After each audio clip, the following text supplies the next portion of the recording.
안녕하십니까. 닥터긴 바이블의 김성득입니다. 잘 지내고 계시죠? 네, 다시 오랜만에 인사드리는데요. 이번 시간에는 이제 전 대통령이죠.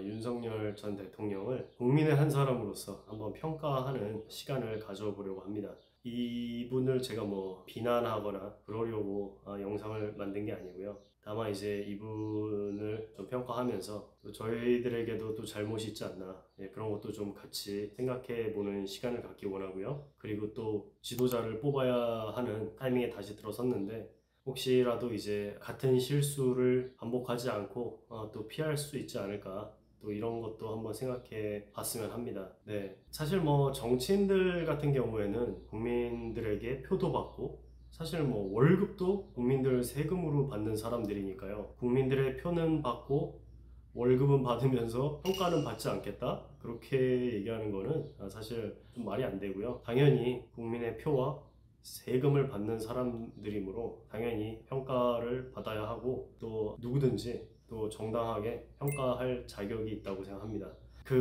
사실 예전에 아주 오래전 일이죠. 기원전 722년경에 북이스라엘이 있었습니다. 이스라엘이 이제 구약시대 때 보면은 이스라엘이 두 나라로 갈라져요. 예, 남유다와 나머지 지파들, 그래서 북이스라엘과 남유다로 이렇게 나눠지는데요. 북이스라엘이 이제 먼저 멸망을 하게 됩니다. 예. 그래서 그게 이제 기원전 약 722년경에 아수르라는 그 당시 강대국에게 이제 멸망을 당하는데요. 그때 보면은 정말 함량미달에 하나님을 이제 떠나서 이제 자기 멋대로 하는 왕들이 계속 등장을 합니다. 예, 그래서 결국에 이제 북이스라엘을 이제 망하게 하는데 그 왕들이 일조를 하죠. 예. 그래서 한 나라의 이제 지도자라는 것은 이제 생각보다 굉장히 중요하다. 예, 이렇게 말씀드릴 수 있고요.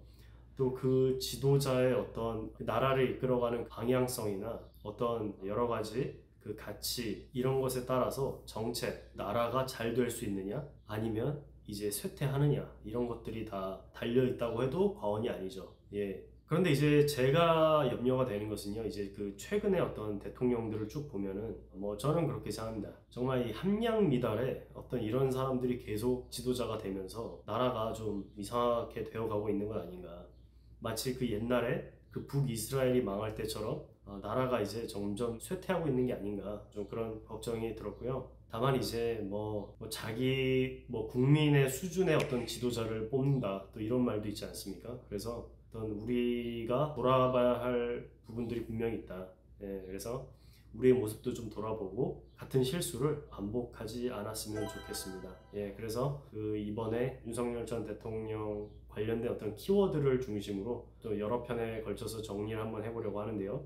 사실 이번 또 정권에서도 굉장히 안타까운 일들이 있었죠. 저는 개인적으로는 이태원 참사가 가장 안타까운데요.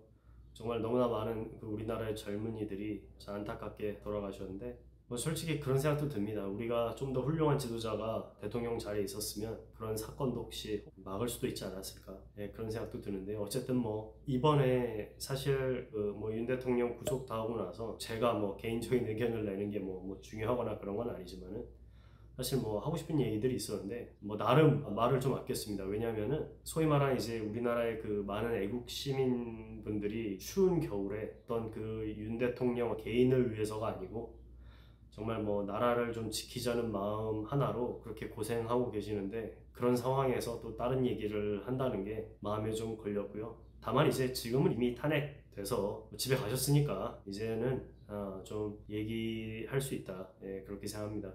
사실 이번에 윤 대통령 구속, 탄핵 이런 거 다 생각을 할 때 과정들을 볼 때요, 사실 법적으로 좀 문제가 있는 부분도 있었다, 절차적으로 문제가 있는 부분도 있었다, 그런 얘기들이 많이 있었죠, 사실. 예, 그래서 윤 대통령의 어떤 구속 취소 청구가 받아들여질 때도 그 이유 중에 하나가 이제 윤 대통령의 구속기간이 만료된 상태에서 기소가 되었기 때문에, 즉 절차상의 문제가 있었기 때문에 이제 석방되는 게 타당하다. 이제 구치소에서도 이제 석방되고 그러지 않았습니까? 그런데 어떤 윤 대통령 구속당하는 과정, 그리고 심지어는 뭐 탄핵 심판을 받은 과정, 처음에는 뭐 내란죄라고 했다가 갑자기 또 내란죄는 빠지고, 이런 부분들 다 생각을 해보면 사실 뭐 윤 대통령 본인의 입장에서 뭐 억울한 점도 물론 있겠죠. 예. 하지만 그렇다고 해서 윤석열 대통령이 좋은 대통령이었냐? 이거는 제가 보기에 완전 별개의 문제고요. 어떤 그런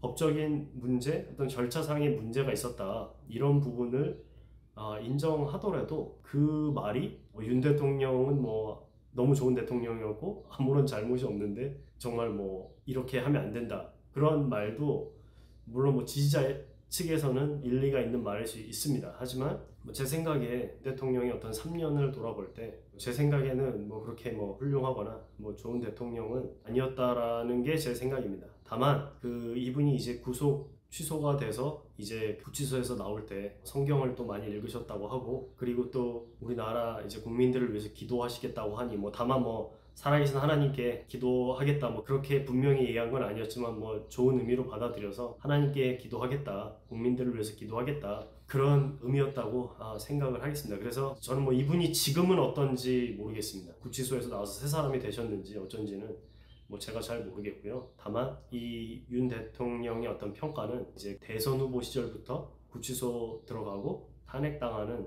어떤 그 시점까지만으로 제가 좀 제안을 하겠습니다. 왜냐하면 뭐 지금은 어떠신지 모르니까요, 제가. 네, 그래서 그 몇 가지 이제 제가 키워드를 이제 중심으로 다음 편부터 이제 말씀을 드리려고 하는데, 첫째는 구속, 그리고 둘째는 바이든 날리면 사건, 그리고 셋째는 종북 세력 척결. 네, 이분이 이제 그 계엄한다고 하면서 계엄의 이유 중에 하나로 이제 본인이 얘기를 한 거죠. 그리고 네 번째 키워드는 부정선거. 부정선거에 대해서 좀, 이것도 또 계엄의 본인이 또 이유라고 하시니 제가 이거에 대해서도 좀 얘기를 하고요. 그리고 이제 다섯 번째 키워드, 정말 이 윤석열 정권에서 빼놓을 수 없는 사건이죠. 2,000명 의대 증원.